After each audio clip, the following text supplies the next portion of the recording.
नमस्ते दोस्तों। आज हम बात करेंगे पत्नी की कीमत सत्य कहानी।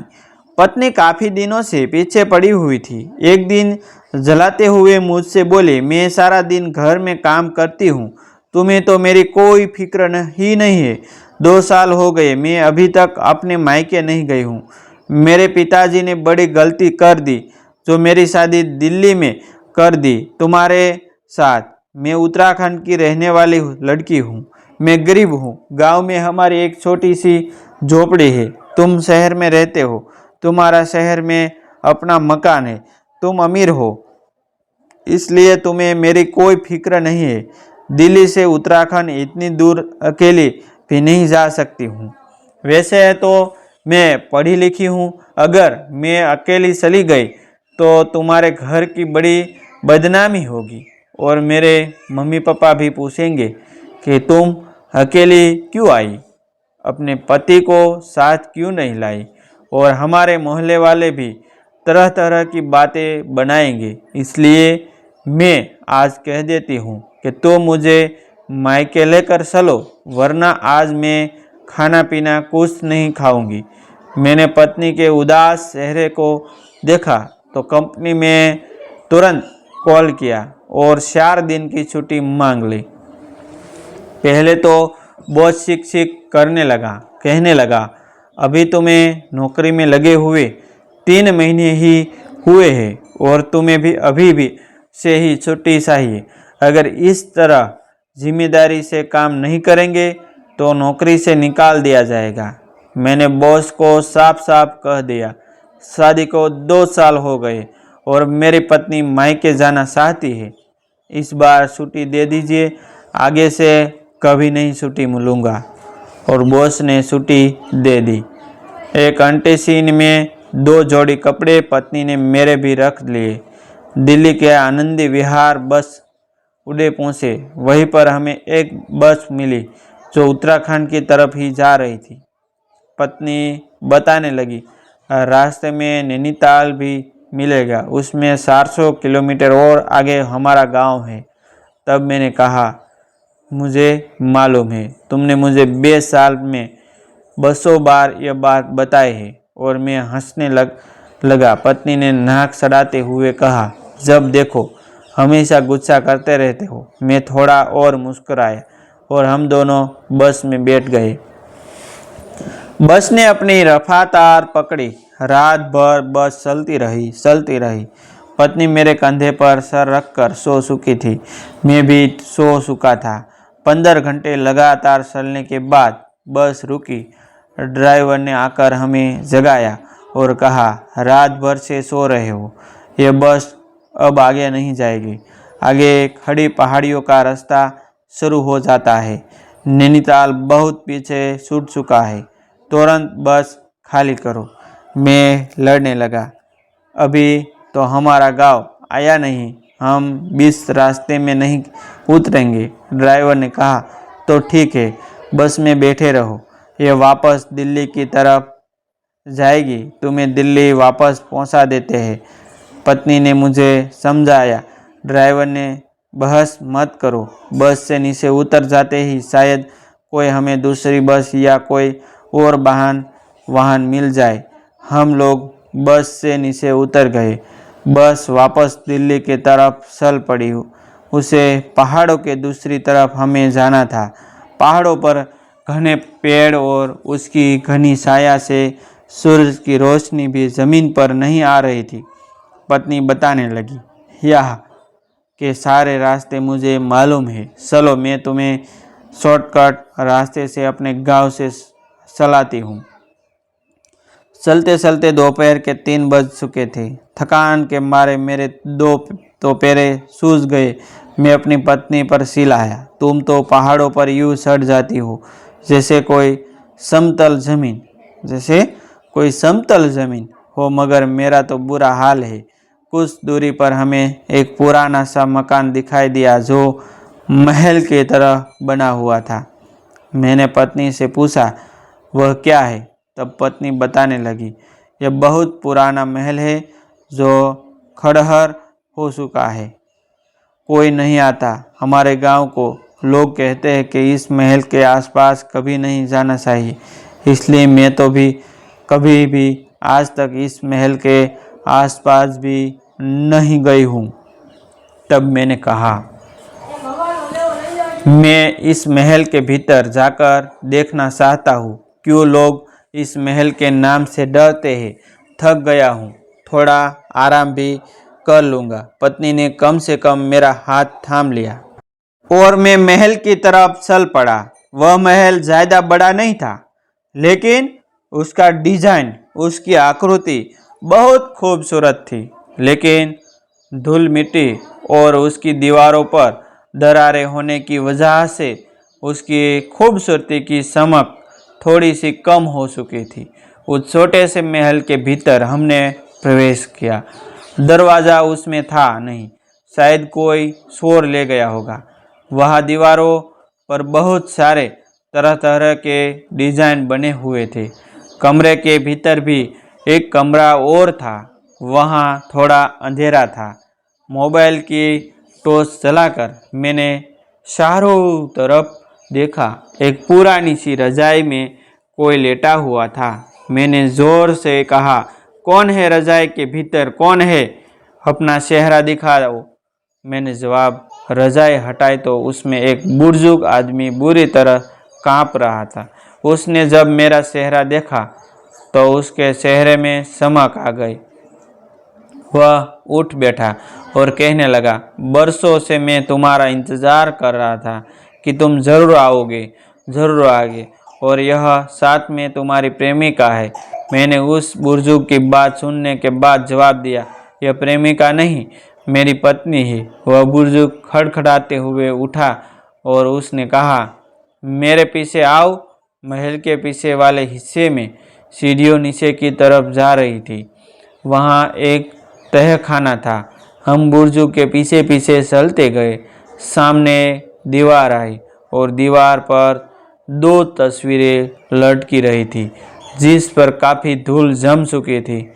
एक तस्वीर पर मेरा और दूसरी तस्वीर पर पत्नी का चेहरा था। मैंने बुजुर्ग से पूछा, हम दोनों की तस्वीरें इस महल में कैसे लगी हुई है और इनकी शक्ल बिल्कुल हमसे मिलती है?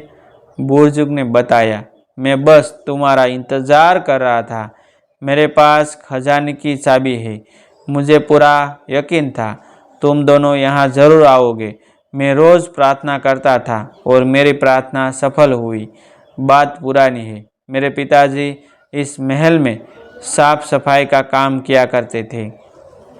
इस महल में राजा हरि सिंह का हुक्म चलता था। उनकी एक बेटी थी जिसका नाम शिल्पयान था। हाँ, बेटी धीरे धीरे जवान होती चली गई।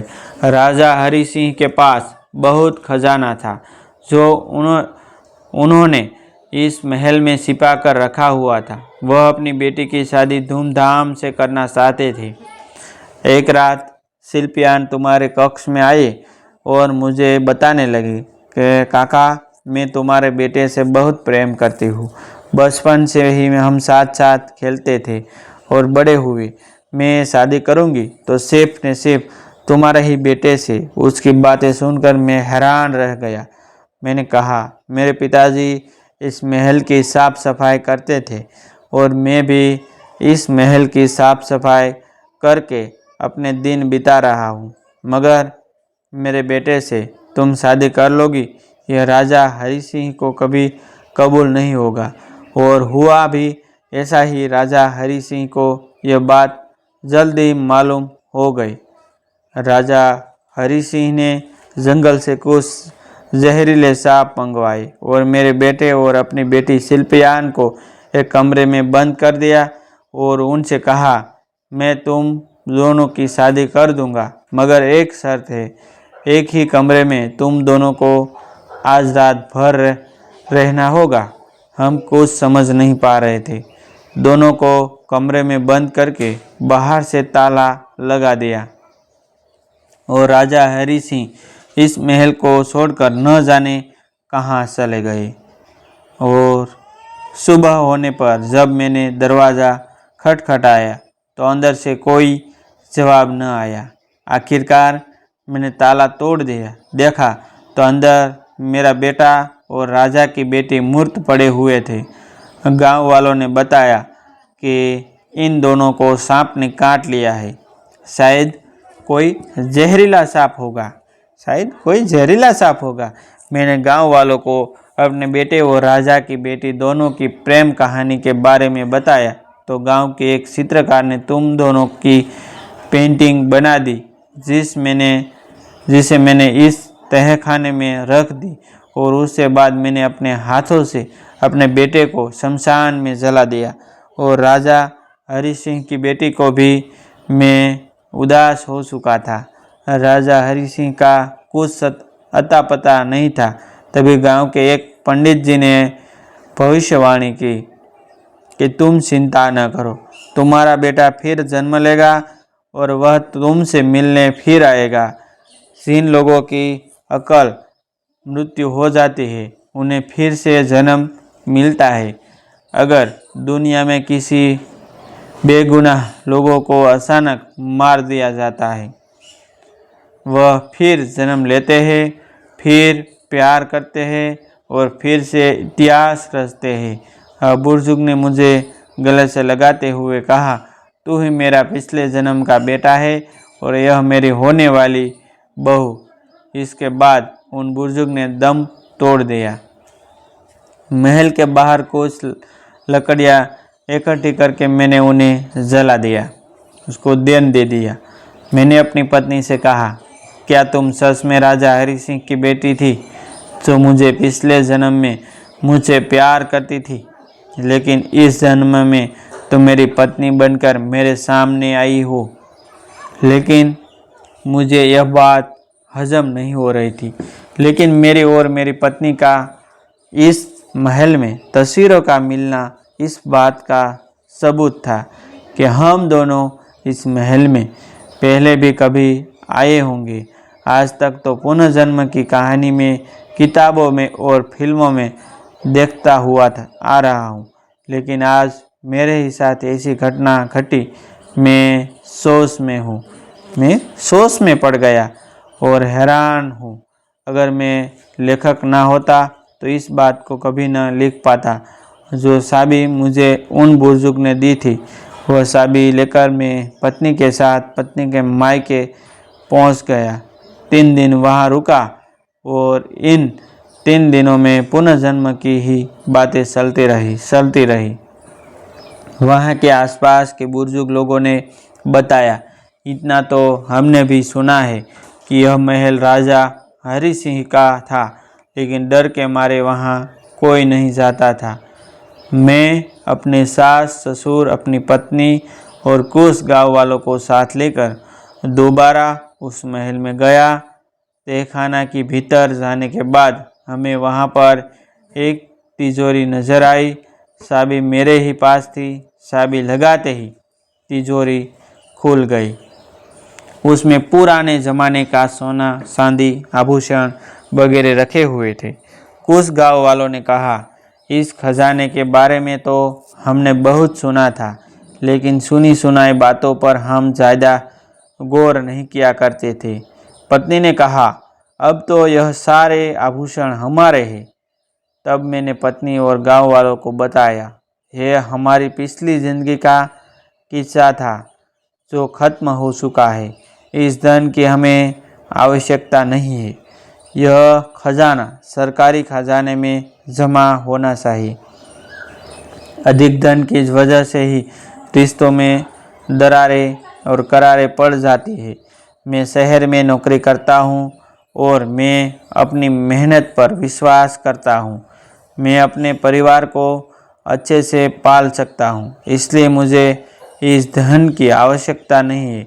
गांव के कुछ लोग नज़दीक के पुलिस थाने में जाकर 2 पुलिस वालों को बुला लाए और मैंने और मेरी पत्नी ने वहाँ खजाना उन्हें सौंप दिया। गांव के तमाम लोग और मेरे सास ससुर और मेरी पत्नी सब वहीं पर मौजूद थे। एक पुलिस अफसर ने आगे बढ़कर मुझसे कहा, तुम बड़े बेवकूफ़ हो, इतना बड़ा खजाना तुमने छोड़ दिया।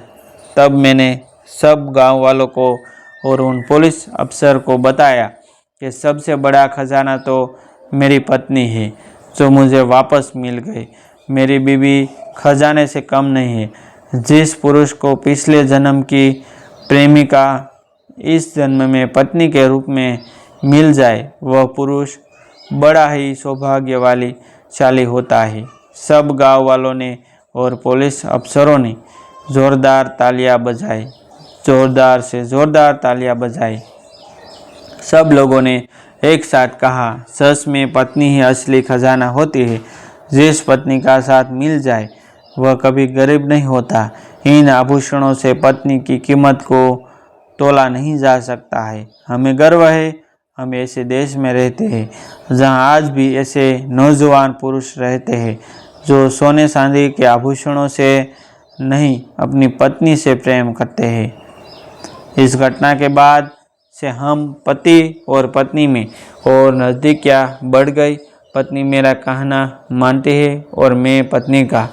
लेखक नेकराम गौड़। दोस्तों, ऐसी नई नई कहानी सुनने के लिए और देखने के लिए हमारे चैनल आप सब्सक्राइब कर लीजिए। तो आपको जीवन में कुछ बढ़िया करने के, कुछ नया करने के लिए हमारा चैनल आपको अवश्य प्रेरित करता रहेगा। तब तक बनी रहिए हमारे चैनल के साथ। Thank you.